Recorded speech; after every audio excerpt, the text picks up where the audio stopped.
పోచమ్మ గుడి నిర్మాణం 23/3/2006లో జరిగినది.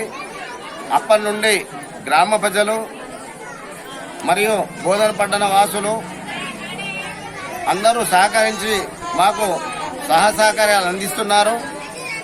మరియు బోధన పట్టణ చైర్మన్ గారు తూము శరత్ రెడ్డి తూము శరత్ రెడ్డి గారు ఈ సంవత్సరము మాకు చాలా సహకారాలు అందించారు.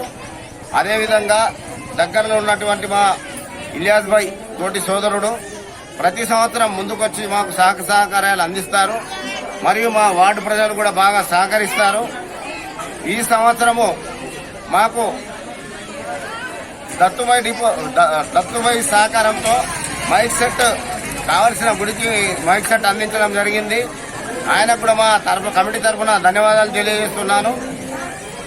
మరి ఇట్టి కార్యక్రమాలు కొనసాగుతూ ప్రతి సంవత్సరం ఇలాగనే కొనసాగుతూ ఘనంగా కృప ఉండాలని చెప్పి అమ్మవారికి అందరి పైన కృప ఉండాలని మా వార్డు ప్రజలు బోధన ప్రజలు అందరూ చల్లగా ఉండాలని మా యొక్క హృదయపూర్వక నమస్కారాలు.